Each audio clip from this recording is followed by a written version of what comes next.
Well, that's a problem.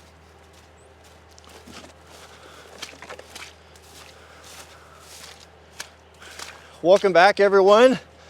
What are we, part 3 here? Finally, we're gonna get, boy, everything's so dark here.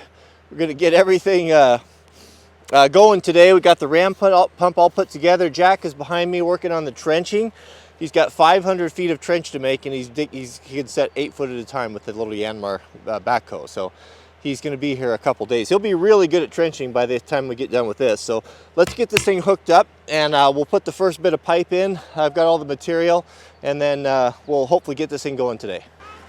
Baby, did you come to see me? Pants, huh?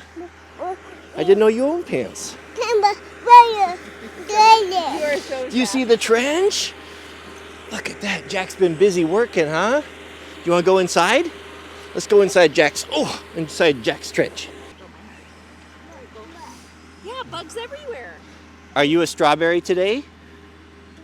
Where's your strawberry? Yeah? You know the the wild strawberries are going to be out in a couple weeks. Yeah, that's a berry. Look at the heart racer. Look at the majestic dog she is. Mrs. W is convinced that she's not a real dog, but I always say that she is. She's like a baked potato with legs. She did chase a bear out of the yard. I have it on video. That's many, many, many years ago. She's put on a pound or two since then. Whoa, careful, careful. Oh, the water, the pond. Should we go see Jack?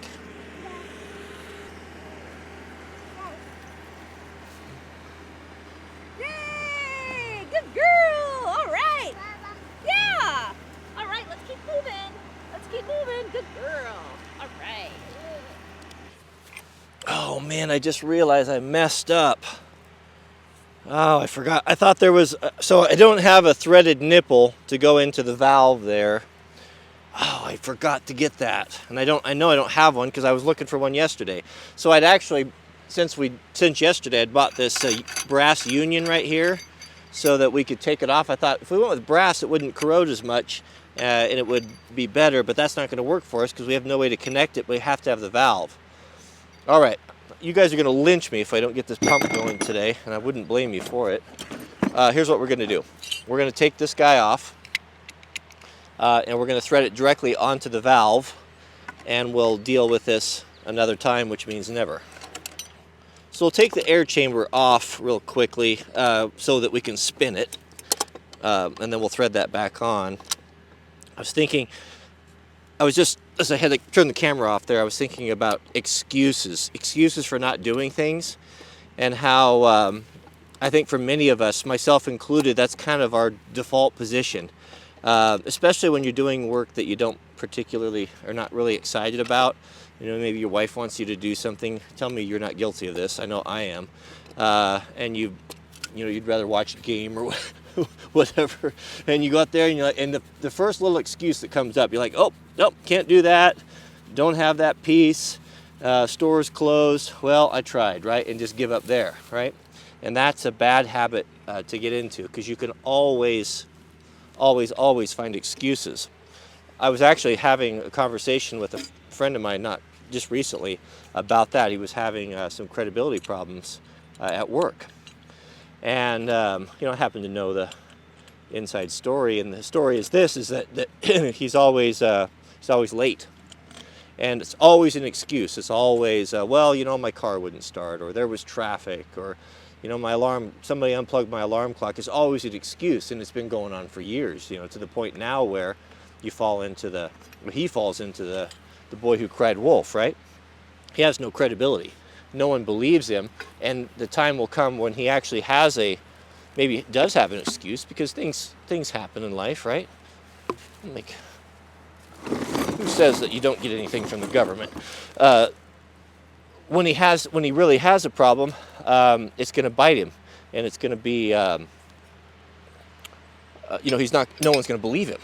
You see, guys, what I was telling you about that pipe dope? I mean, it just gets everywhere. So, one quick tip here, we'll get back to my buddy here, but that I did wrong, and I knew better than this, but several of you pointed out to me, when you're wrapping your Teflon on, I had it oriented wrong. Flip it this way.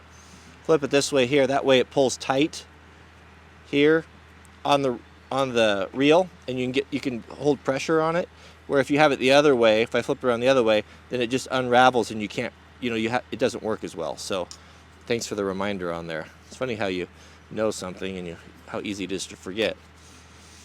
So anyway, he's got this credibility problem, and it's a direct result of making excuses. I can't stand making excuses. Jack and I have the same conversation often. I don't want to hear excuses. If you don't know how to do something, I don't care about that. I can show you how to do it. But don't tell me you know how to do something, and then, or don't make excuses for why something couldn't happen, because you can almost always find a way. And finding a way to get the job done is what will separate you from all the other scrubs that you're working with that won't. My dad gave me that. It was the best gift that he ever gave me. He used to say, "Figure it out, figure it out," and that made me so mad at the time. Like, oh, why wouldn't he just tell me? Just tell me what to do. I don't want to.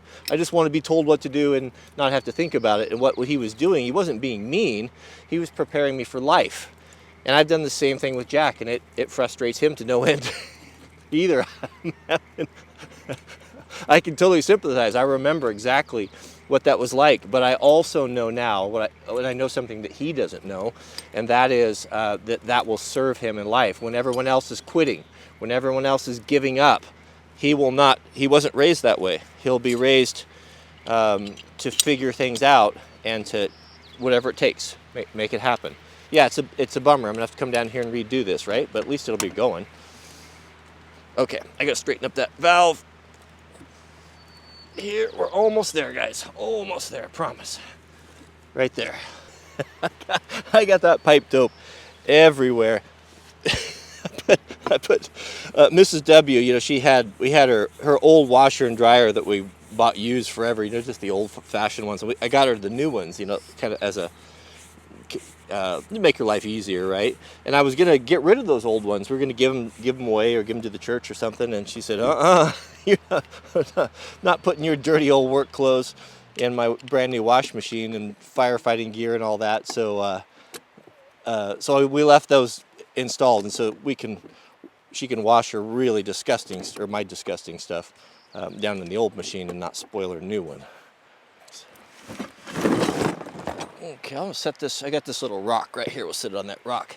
Okay, so we need to connect a little piece of pipe here because we have to have back pressure.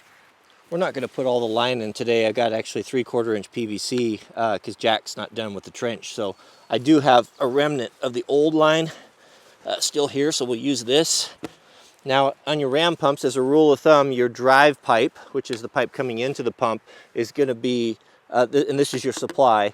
What comes out, you want it to be roughly half the size of the pipe that comes in. This is not an efficient pump. It uses a lot of water, but it's kind of passive, because the water just goes right back into where it would naturally go anyway. We are ready to start the pump. Now, the pump on these pumps, we'll get it going and I'll explain how it works. You have to have back pressure or they won't work at all. And what that means is there's got to be pressure. We're going to be pumping uphill, right? So we have to have pressure pushing down on this. That's vital. So to start them at first, if you don't have that water in that line, or at least I can close this off and just create that pressure. We can get it to go here. Oh, we've got a leaky valve. Oh, we got a split valve in that. And I don't think I'm going to have another valve. But everything is not going according to plan. I think it'll still work though. So what we're doing now is we're priming the pump right there. That's how easy it is to get it going. I've never had one start so easy as that. It's building pressure. It's working all by itself.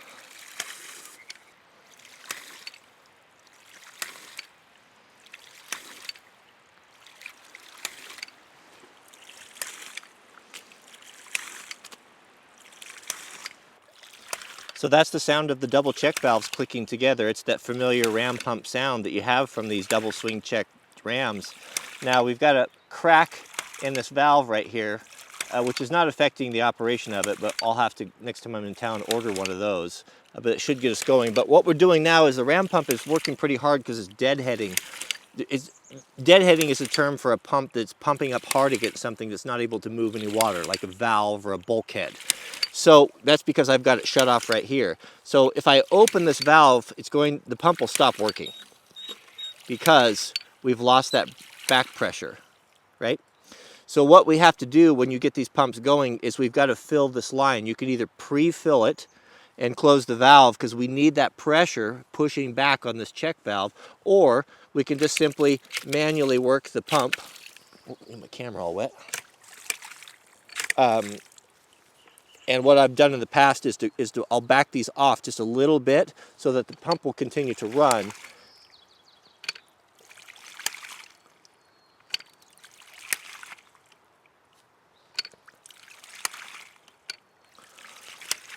But I'm just releasing a little bit of pressure right here so it will slowly fill up that line.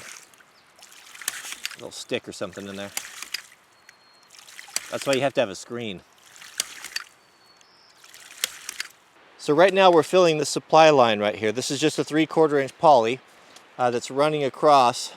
Maybe you can see right there, I've got it sticking up in the tree right there. So I'm waiting for that to, we'll see water coming out of that. Once we have that, that'll give us plenty of back pressure. And maybe we can probably open this valve before then. We can try it. I can feel the line getting heavy. So if we open this some more, it will slow down. We're just waiting for that back pressure to build up. We need that back pressure for it to function properly. Oh, that's it. We got the water coming out. So once you get that water coming out, we should be able to open it up all the way. Now we've got adequate back pressure there, and it's pumping at its normal capacity. Let's go take a look at the outflow.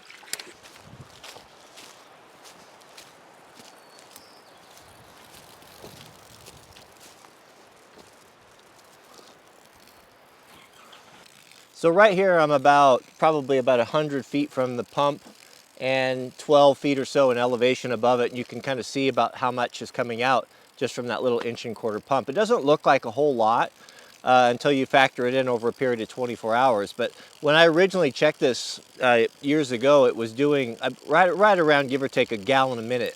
It was either right over or just under, but I think I figured it about half a million gallons a year. It really does add up. So the best way to utilize this is with some sort of a storage tank. This is really a great system because a lot of guys think you need a whole bunch of fall for these ram pumps. I've had them work with as little as like 5 or 6. And remember, for every foot of fall, you get, for every foot of fall, I think you lift 7. So you can kind of calculate that out. So if you have a little stream or something on your land, you can build one of these for $100 and have that go up. It'll go a long, long way. You don't suffer from friction loss with these. Friction loss, if you don't know, is a smaller a pipe is, the more effort it takes to force water through it, especially at high pressures and high volumes. And that becomes a big problem. I've been on wildland fires where we had to pump up really high, extreme elevations. We had to put, like the Mark 5 pumps, Mark 3s or whatever they are, in series and pump from up to like a portable swimming pool, like stage after stage after stage, because the pumps just couldn't handle it with all the friction loss and the elevation. Because you're moving water at such a slow speed and the volume is relatively low, friction loss doesn't really come into it. So you can run this water vast distances. How long, how far, how high, I don't really know. I know personally, this one here is 500 feet in length of line plus, maybe a little bit more. And as I said, not too far, 70 or 80 feet of elevation if I had to guess, and it pumps no problem. Just that simple little pump right there. So let's go back down to it and I'll explain to you how the whole thing works. All right, so how this thing is working is it's basically utilizing kinetic energy that is in the water as it's traveling going down through an elevation. Imagine that energy, imagine like a creek or a stream that's swollen with water, and all of that energy, there's enough energy in that water to roll boulders and to move different things. We've all seen that before, even to push a boat down, right? So there is energy stored up in that water because it's moving down the stream. So what's happening is that water is coming down through this drive pipe. It's got the energy in it. And of course, water, like teenagers, is going to search out and find the route of least resistance, right? So that's what the water is going to be doing here. So we have two moving parts, right? We saw it, how we put it together. We have this check valve here that is opening and closing. We got this check valve that's opening and closing like this. So the water's coming down. Imagine a lazy teenager, and it wants to find the easiest route, right? So where's the easiest route for the teenager, the water to get out?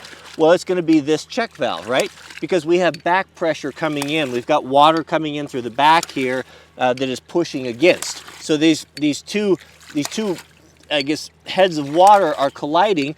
Well, the easiest place for this water to go is out the top of this check valve, because the way that we oriented it, when it's just sitting, not being used, that check valve is just being pulled down in a downward position. As that water smashes into the water that's coming in from the backside, the only place for it to go is to go up. So it starts to go up, and that's what we see right here, is the water is pushing up. As it's pushing up, that energy in the water is carrying that flapper valve, until that flapper valve is carried along until it comes up to its seat. Boom, it stops. Now the teenage water has hit a place where it can't go any further, right? It can't come out through that hole anymore. So then where else can it go? Well, the easiest route, it can't go back the way it came. It can't go back up there because its water's pushing down. So what it's going to do is going to go through here. It's going to open this valve, and it's going to push against the air in this chamber right here. I don't know why it's not running here.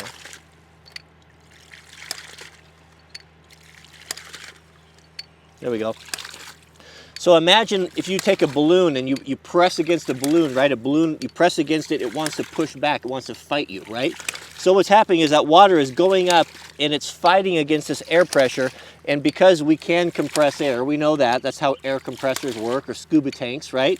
That water is coming up until it just basically spends all its energy. It only has a little bit and it compresses that air. Well, the air fights back, just like a balloon wants to push back against us, and it pushes back against that water. Well, that energy still got to go somewhere. It's not completely spent yet. So it goes back down, and when it pushes that, it tries to go back the way it came from, right? Well, that's when it runs into this second check valve. Now, this second check valve, it slams shut. There's no other place for this stored energy to go other than out the other end, and that's what we have going on right there. So the energy comes in, it tries to get out here, it can't, hits a door, the door is slammed shut, it goes out this way, it can't go that way, it goes up here, compresses the air pushes back, smashes this door shut on this check valve, and the only place for it to go is it just dribbles out the top. And that's essentially how a ram works. There's lots of different configurations. You can get commercial ones, but it's as simple as that. You can make these, as I showed you, for just a little bit of nothing. So that's basically it. I hope that kind of explains it to you, how it works. As you can see, you know, the amount of water that's coming out of that top waste valve, it's a large amount. It's a lot more water than is probably what's coming out of the spigot, right? So it's not a super efficient design, but it doesn't really matter because the water is just, as it goes out of the waste valve, it's just going back to where it would normally drain anyway. You're just basically just borrowing a little bit of energy, stored energy off of the water that's going its natural route. So there's nothing lost. It's not so what if it's inefficient? It doesn't make any difference, right? I think I covered everything else. Jack is, he's going to be a couple days digging on his trench, so we'll do some videos on that. Hopefully he's going to have his friends over and they'll do all the pipe together. I'm trying to keep a hands-off, what's the word I'm looking for? Tactics with him. I gave him that job to do, and I told him, if you have questions, let me know and I'll help you, but I'm trying not to interfere or micromanage. I have a tendency to do that. This is his project. He needs to do it. He needs to figure all the stuff out on his own without me holding his hand. It's an important time for boys about this age, 13. He's still in that phase where he's still wants to take advantage of the ease and the things that come when you're a child and the lack of responsibility, but also wants the privileges of being more grown up and being a young man. And it's a really critical time to break kids of that time, there's no hand holding, and I'm not going to be waking him up. He needs to get himself up. He has a job to do, and he needs to get it done. So, and he's been doing very good. I'm really proud of him. So it's hard not to get in there, and lend a hand and to help out, especially when you see him doing things that are ultimately going to cause him more work. But that's how you learn. I can tell him 1,000 times, and unless he experiences it himself, those lessons just won't really stick in there. So it's you're not doing him any favors by coddling him, that's for sure. But I'm proud of him. He's doing a really good job. So speaking of job, I have a huge job ahead of me. I would appreciate your prayers. Mrs. W is leaving me for a couple days to go to a homeschooling retreat. She's, the funny thing with Mrs. W, she's a really extraordinary person. Everywhere we go, or anything that she does, people offer her jobs. They want her to come work for her. She's never had to apply for a job. They just kind of come to her because she's that type of person. So of course, that we homeschool with the classical conversations curriculum, and she's been asked to be, she was a teacher last year, and she's been asked to be a director this year. So she's got some training she's got to do for the next season. So that means it's just Jack and I with the boss baby, which is going to be a long couple days. So what is today? Today's Friday. Happy Sabbath coming up anyway. And then she'll be back Sunday. So we have the sweet loaf without Mrs. W, and that's going to be interesting.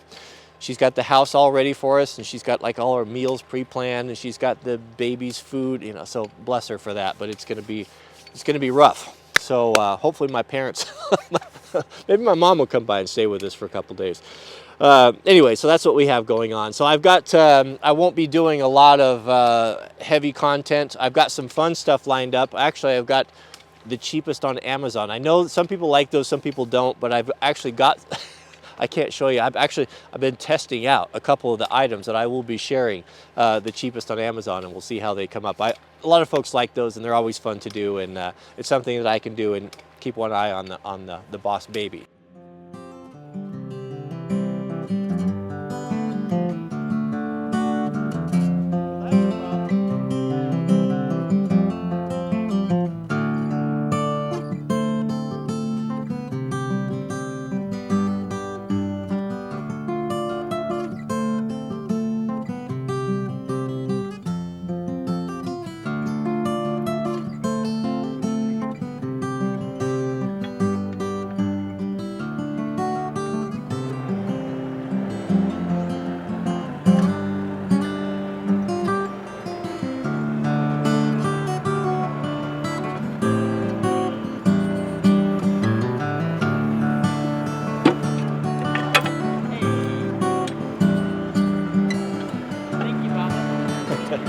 That's all right, you did it.